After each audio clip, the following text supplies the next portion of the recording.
Go Big 12 or go home. I'm Brandon Shanahan, as always, joined by Iowa broadcasting legend Drew Russell. It's February, one step closer to March. How are we feeling?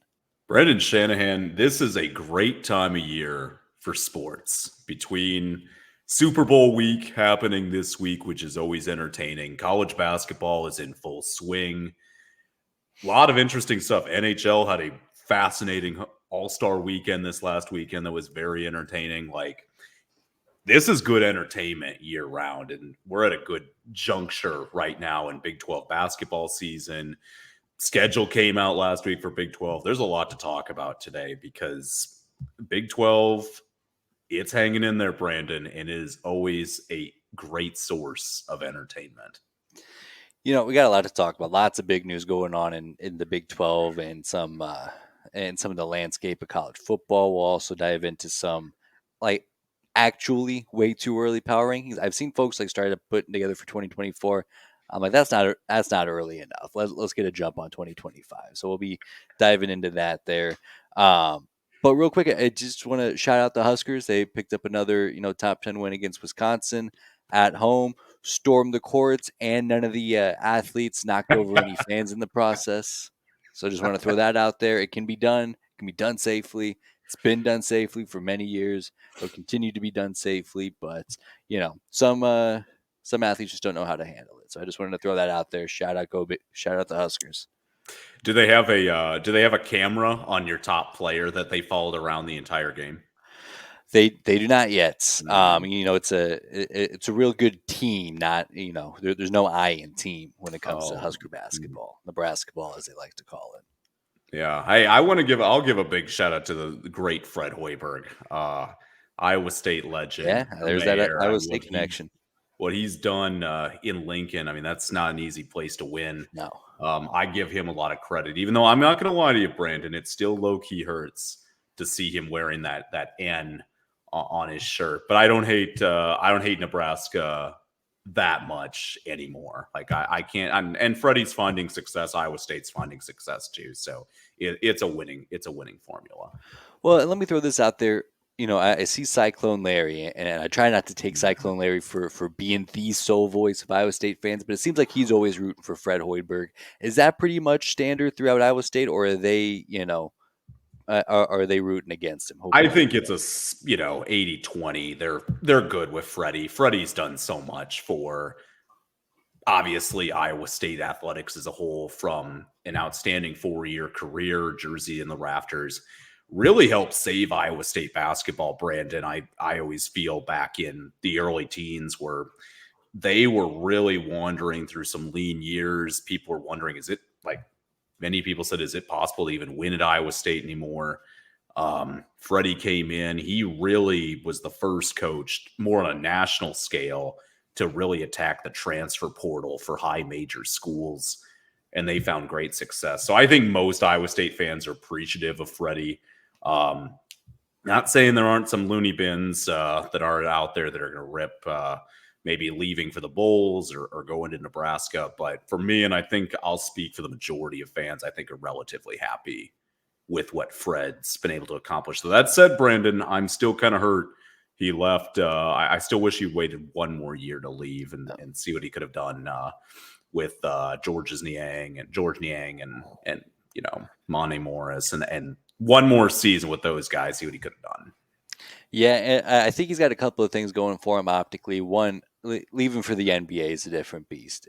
I think if he had gone straight to Nebraska, try to use Iowa State as a stepping stone to, another, Power 6 job, that's a little bit tough to swallow.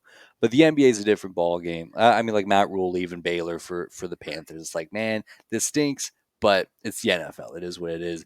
And then also, he hasn't accomplished anything at Nebraska. Don't get me wrong. He's done a great job. Yep. And he's, this season, what he's done is incredible. Nobody's ever won at Nebraska. I like the way that they're winning this year. Historic, great job. But he also hasn't accomplished anything that, Iowa State fans are too envious of. So I think that also helps him in the court of public opinion and names.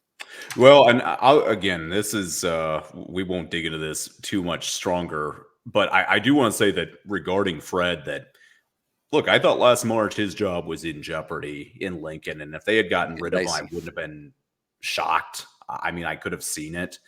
I give him credit for giving him another year or potentially two. I don't know what that time frame is, and he's definitely lived up to it. And Nebraska's put a lot of money into their men's basketball program this last decade, 15 years. That I mean, they played in a cozy arena, is what I'll go with the old Delaney center. That nicer, cozy, could definitely get loud, but was in the upper echelon of arenas in the Big 12. Not even close. It probably was the worst one for a lot of years in terms of just facility wise. So to move into the bank, beautiful arena, what they've been able to do with that.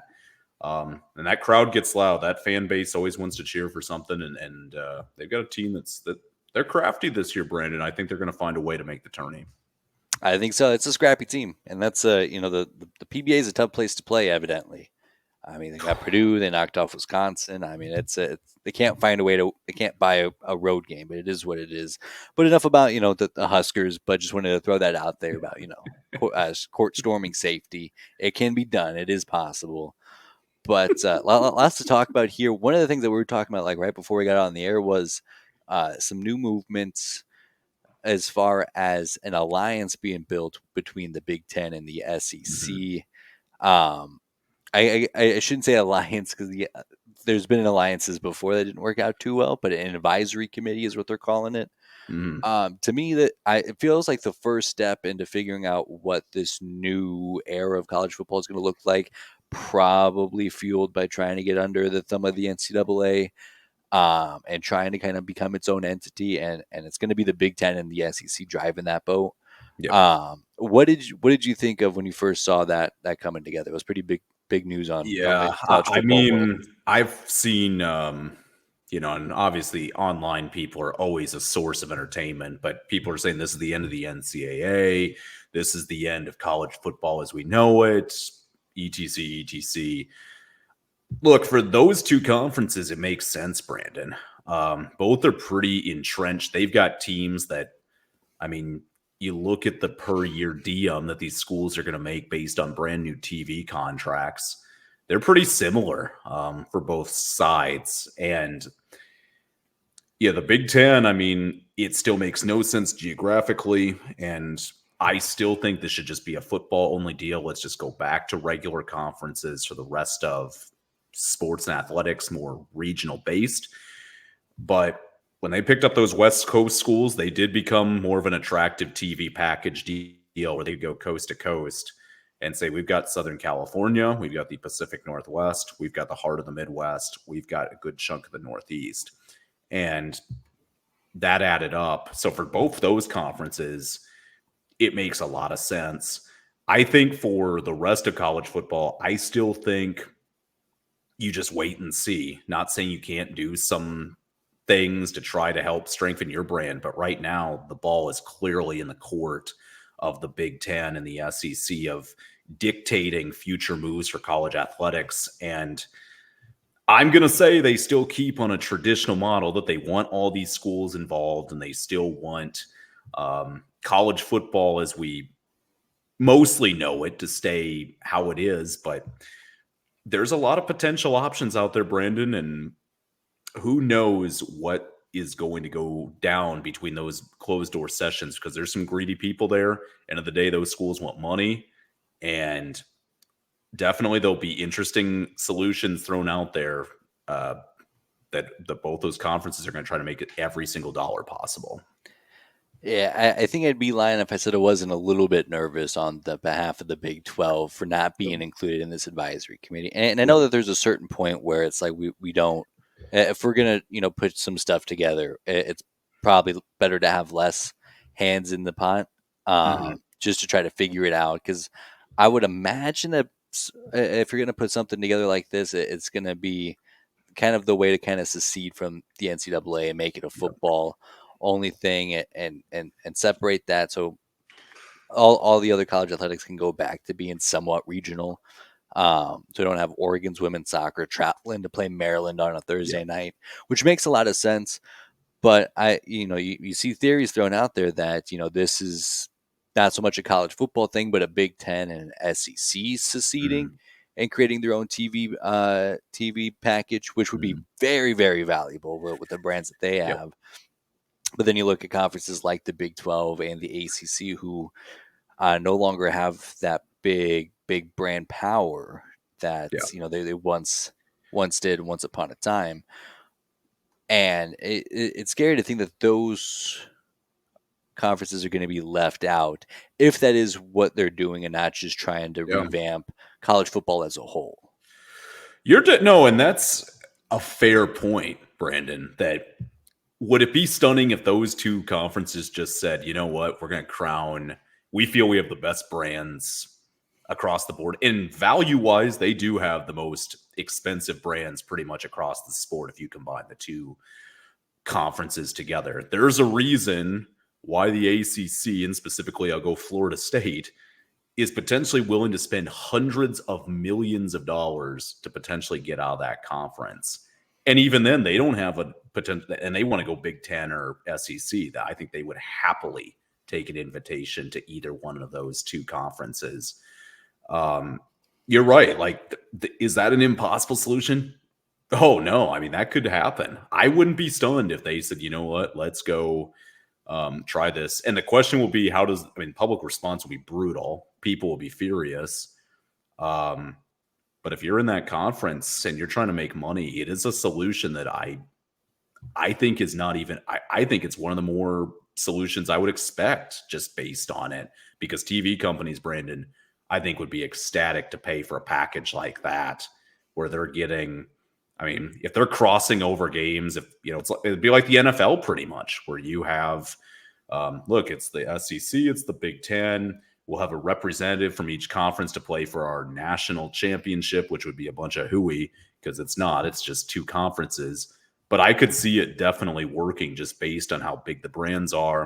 If you're a college kid going forward, look, that would be the premier football place to play. I think from an exposure standpoint, it could be dangerous. So there's a lot to unpack from it. I still am kind of in a wait and see approach, and that's why I'm never going to be a commissioner, Brandon, and that's why you have to trust Brent Yormark, because he's definitely probably not in a wait and see. He's probably working behind the scenes right now trying to figure out certain plans and solutions, and it'll be interesting to see. Like Big 12, they've definitely put more emphasis on basketball the last few years under Yormark.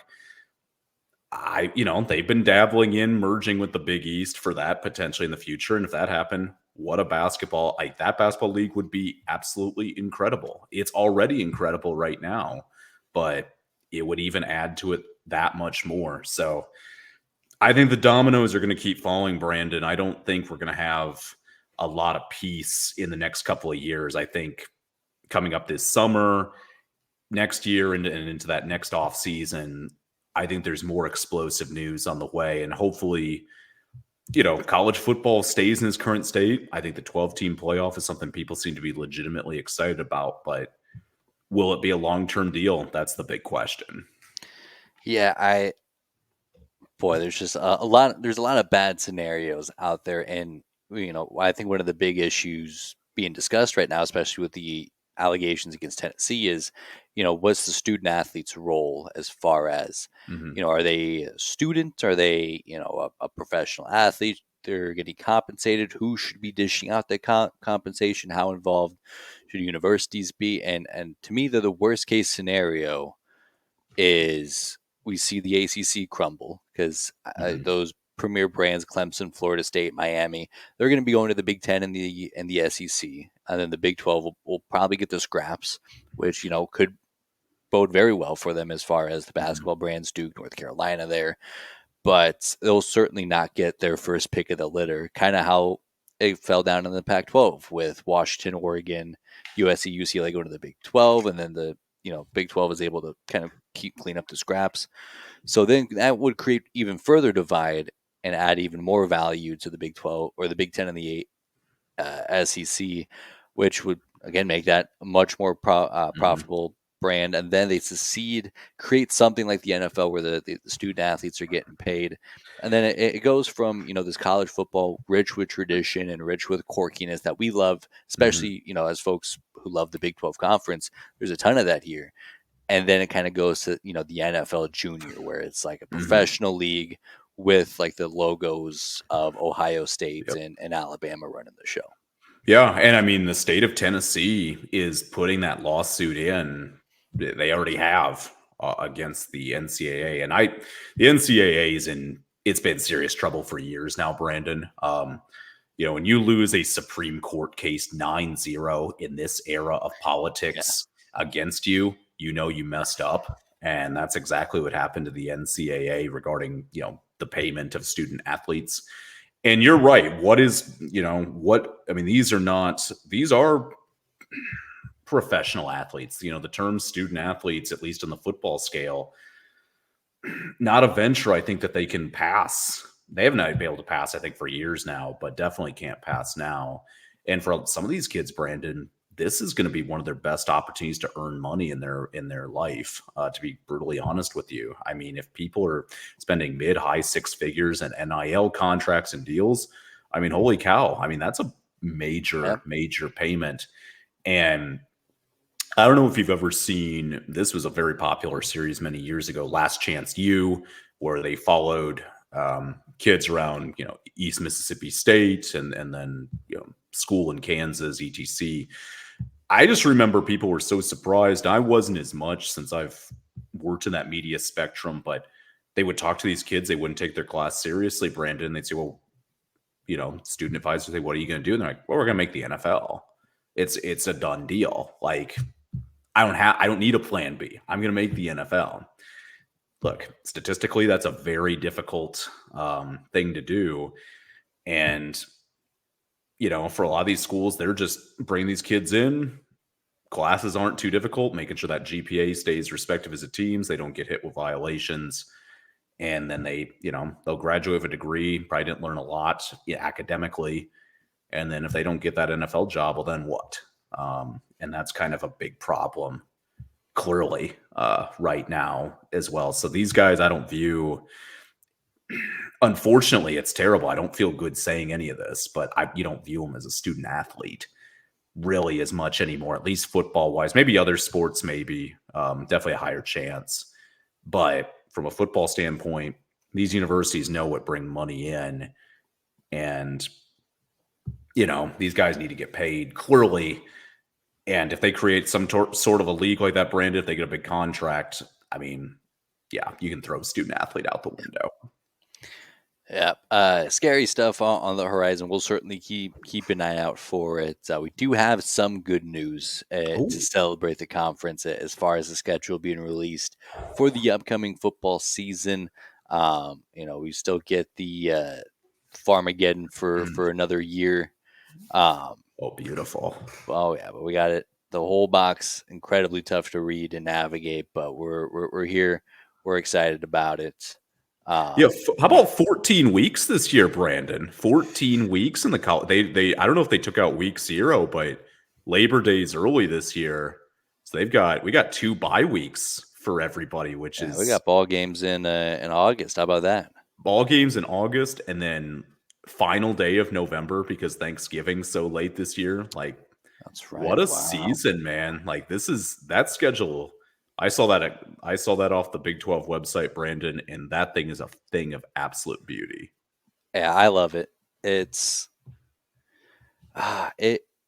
I'm just so excited because we get the addition of the 4 teams from the Pac-12. The new 4 that we got from the ACC now are going to be a little bit more acclimated to Power 5 ball, get another recruiting cycle in, and then you just have this league that has so much parity and so much opportunity for all of these schools to compete on the high level, compete for a playoff spot that might not have been there with the reign of Oklahoma over the last 10 years or so, or we would get a one-off season like we did the previous year with TCU and Yep. Kansas State. But this is there's just so much good ball here. The great ball. I love the optimism of so many fan bases because I think with those lack of, giants that are in the conference right now from a historical perspective, there's a lot of fan bases that think they could put together a really good season coming forward. And on paper, I think it makes complete sense. I mean, if you're Utah, I mean, Utah's had great success in the Pac 12. They're going to bring that over to the Big 12. They're looking at their schedule thinking they think that they should win the conference easy. I've seen their fans chirping. Yeah, I've seen plenty of that. No, plenty of that. I didn't hear from them after their bowl game for a while, but they're back. Oh, they're there. They're there. I mean, shout out to Arches National Park. That's beautiful out there. Yeah. But lots of beauty in Utah. A lot of beauty in Utah, but your fan base, calm down a little bit. Look, there's some good. I mean, Kansas State, they've got a schedule that they're going to be pretty excited about. Same with Kansas. Iowa State fans, they're thinking they can put together a run too. Every fan base, I think, is pretty optimistic about their schedule, and that's rare, Brandon. Usually teams will look at it and they're like, oh, that's not, we're not sure we're going to go bowling with this. But every team seems optimistic, and I think it's going to show how potentially relatively even this league could be in football this year, which obviously is great. I think the parity is going to be quite wonderful if that comes through. Yeah, and I think, what the Big 12 has so much of that the other conference don't is that top to bottom, parity they talked about. Because let's go down the list. Arizona, they bring back Noah Fafita, who they probably think is the best quarterback in the conference, and they might not be wrong. So they think that they got a chance even with the first-year head coach, but all the talent that they bring back there. Arizona State with Kenny Dillingham, happy after a first-year one if they can keep building on that. Good news, Baylor, a rough couple of years, but they did win a Big 12 championship game just a couple of years ago. BYU is humming along. UCF has had success recently. They're humming along. Cincinnati they play in Ohio. That's the nicest thing I could say about them, to be honest. Of course, all the Coach Prime stuff, they probably think that they can come in and win this conference if they put it together. Houston, they're a good basketball team.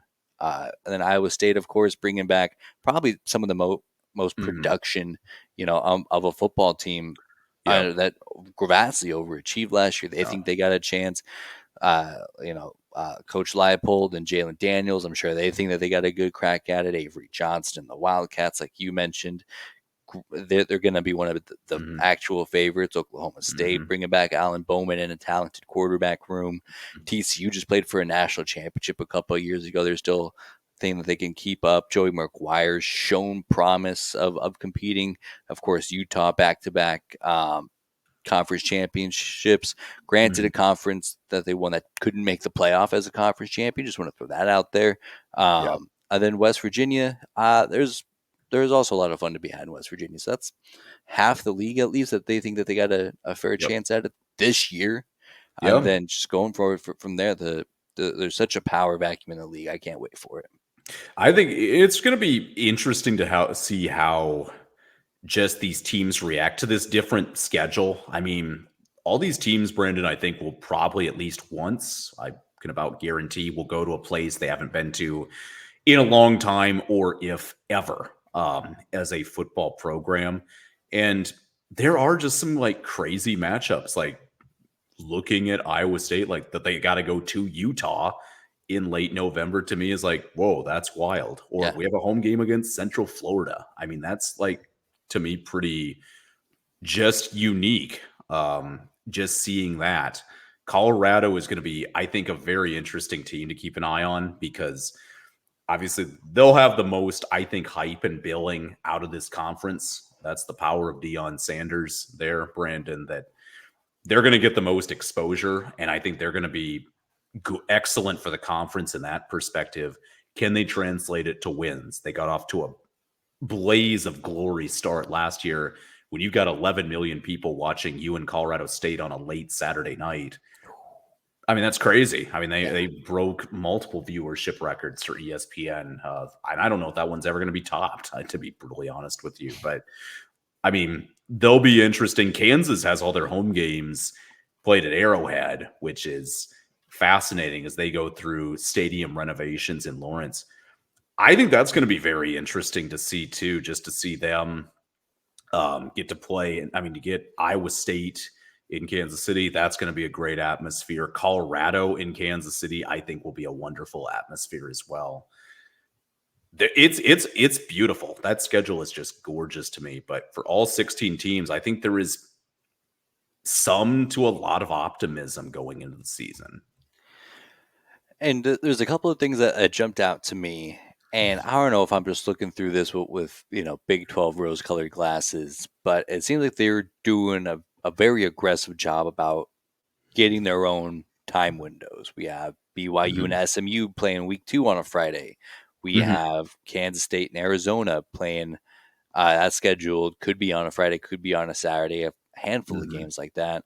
And they also got, 2 matchups on Black Friday, which I think is such a great Mhm. opportunity to get on Agreed. standalone television with Colorado and Oklahoma State, old Big 8 matchup. Are you kidding Mhm. me? Sign me up for that. Utah and UCF. I mean, the two newcomers playing on Black Friday. How great is that? Mhm. And so and those games are scattered throughout the the slate as well, and some matchups that we probably wouldn't have on the quad box on a Saturday, like BYU and Oklahoma State. That's potentially on a Friday. Arizona State and Utah is potentially on a Friday. Cincinnati, West Virginia is on a Thursday or a Friday. I mean, there's a lot of great opportunity to really show how special this conference is on standalone settings like that. Well, and you're dead right, Brandon. And I think, I would love to see the end of the regular season. And I know they only have 4 designated rivalries. Schedule set through 2027. I still think a personal hope of mine, will have plenty of time to harp on it in the coming months and years, is seeing that become an official rivalry week for all the Big 12 schools. And I mean, there's just some matchups that's like that has rivalry written all over it too. West Virginia, Cincinnati is a rivalry that I think that's an old Big East rivalry. I think that's going to have some juice going forward. Obviously, Utah BYU is a protected rivalry. Should be. That one's going to have juice. I would love to see, you know, the famed butt rivalry of Baylor and Texas Tech. I think just those two fan bases, the differences between the two are great. Two great atmospheres. Like rivalries need to really they have helped build college athletics. They need to continue to find a way to get those rivalries in order. But all the fan base is going to be happy. I mean, everybody's going to travel to each other's school at least once the next 4 years. So if you like traveling the country, if you're a fan base person that likes to see, I mean, look at all the demographics we're hitting, Brandon. Look at all the geographical uh, areas that we hit in this conference. It's pretty amazing just how spread out it is and how, as you say, beautiful it is. There's so much potential, so much. I love it. I can't wait. And you're absolutely right. They got the Rocky Mountains, they got the desert, they got the Midwest, they got the Lone Star State, Texas, pretty much locked up outside of a couple of outliers in the Yep. SEC. And they got the some good stuff going on in the Northeast to Cincinnati, West Virginia. And then you also have UCF, who's had success recently, and they come in with some AAC rivals. So I'm Mhm. excited to see how that plays out. I think the Big 12, this is a really strong league. Yeah. And not But to mention, too, Brandon, one more thing, non-conference schedules are always interesting, and I love some of these non-conference. The one that stood out to me was West Virginia. I find their non-conference really interesting. At home against Penn State, week 1, they'll definitely be an underdog, but they'll try to use Morgantown to its finest advantage. Pittsburgh as well, which that's a fantastic rivalry. West Virginia Pitt week 3. So West Virginia is definitely a team that has a fun non-conference. But I mean, Texas Tech has to go to Washington State. That's I love that game. Like that's just a hilarious game to me of them going to Pullman and getting that opportunity. Iowa State is a vintage rivalry. I find it funny that they have games that aren't going to count towards the conference record, but they'll be conference games. BYU, or excuse me, but Baylor Utah is a game in week 2 that they'll play yeah, it. how silly is that? They'll play it in Utah, and it's not going to count. It'll count towards the win loss record, but it's officially a non-conference game between those two schools. Um, so it's going to be a lot of fun just to see that potential as well, the non-conference slate. Big 12, had a rocky performance in the non-conference slate last year. Week 3, I'll remember specifically, Brandon, was a very difficult time for the conference. Some very tough losses there, and I think that didn't help their perception throughout the season. So non-conference is major, and all these teams, I mean, they've got to be racking up W's as much as they can. So it'll be obviously entertaining to watch. Yeah, and the parity of it all, because a lot of these teams are going on the road to play Power Five teams. We got Texas Tech at Washington State. I will still consider them a Power Five school this year. It is what it is. Tulane, probably one of the more premier group of 5 teams. Kansas State's going down to NOLA. Kansas at Illinois. Iowa at going to visit their little brother out east. Houston playing at Oklahoma. Colorado at Nebraska. BYU's coming to Dallas. Baylor going to Utah. Those are big games, and we talked about it. As it was happening, those narratives get written so early. This is such a big opportunity for the Big 12 to kind of rewrite some of that. They had a strong bowl season, I think. A lot of these teams had a lot of success. Arizona claimed like 12 Big 12 championships with their win, in my eyes, over Oklahoma. The optics have to go the Big 12's way to show that they are still a power conference, because I'm seeing a lot of that narrative, a power 2 narrative, a power 2 system, and I think the Big 12 is still right there as a solid 3. I agree. And for example, Oklahoma State, a team that played in the conference championship this last season, Brandon, they got off to a very poor start last year in the non-con, and their kind of late season success was awesome. But I think it did, again, that perception matters. And they've got a very interesting non-conference schedule this year where South Dakota State is a tank in the FCS. They are defending national champions there. They get that week 1, Brandon. That's a tough home game. In fact, they're going to be, I think, a tougher home game than, I don't say this proudly, but then Arkansas week 2 comes to Stillwater. And that's an SEC opportunity for this conference. And I think a very winnable game for Oklahoma State. So like, these games do matter, obviously. But that perception really is really important. And though the Big 12 will have somebody at the seat, presumably, obviously, that they'll have a seat for the 12-team playoff next December. But those non-conference games matters, and if they want to give themselves an opportunity for a bye or at least a favorable home matchup round 1, they've got to really take care of that non-conference and make sure they're pretty buttoned up across the league as best they can. Then it feels like it'd be silly to not at least breeze over this as we wrap up here. But another great week of college basketball. What are you looking forward to the most here? Well, just to recap last week quick, I mean, what a great slate for the Big 12. And 8 games, each team, most teams played 9, Brandon, a couple have only played 8. Every team already has 3 losses or more in the conference, which is crazy. Just crazy. Texas Tech has hit a bit of a roadblock. They played some good teams. Cincinnati, that was quite a win to go to Lubbock and get a nice victory on Saturday. So a lot of testament to how Cincinnati's playing. And they're kind of on the outside looking in on that bracketology. But Bearcats, I think, are a really nice team. They'll be something to keep an eye on. Kansas was a home underdog against Houston, which was crazy to me. And even though I don't know if this is a patented like all-time Kansas team, they're still pretty freaking good, and they were able to take care of business.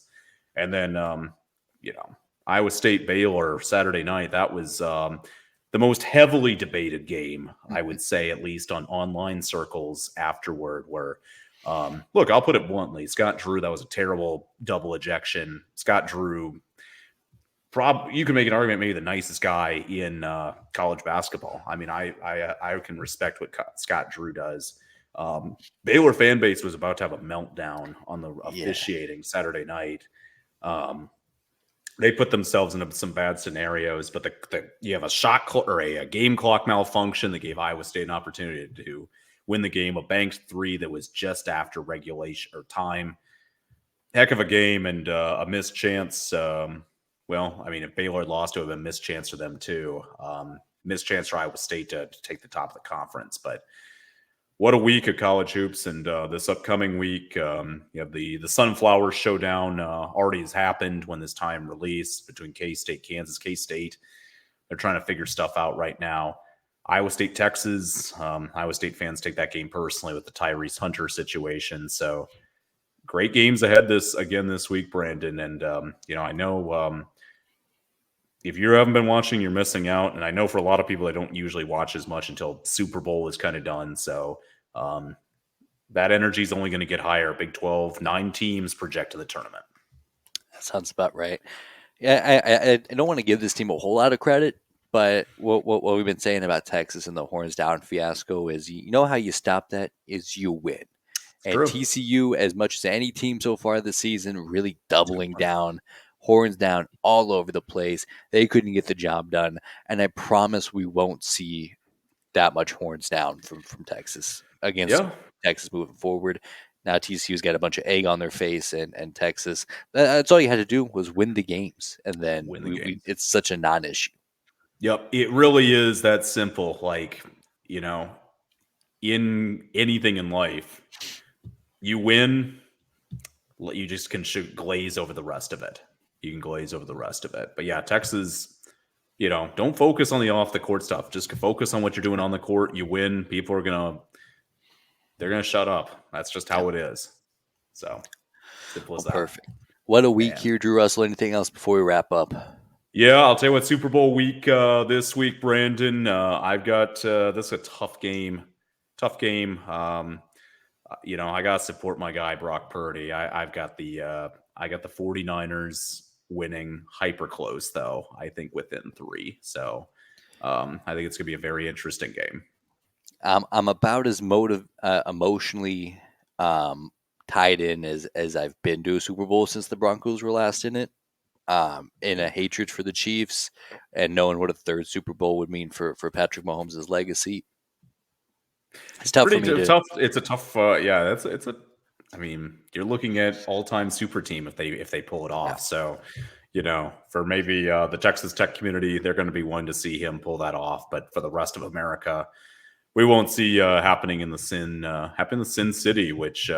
To be blunt, Brandon, I never thought in a million years the NFL would ever have a Super Bowl, willingly in Las Vegas, considering where gambling was, how it was viewed in this country many years ago. So pretty amazing. Money talks at the end of the day. So should be a great game.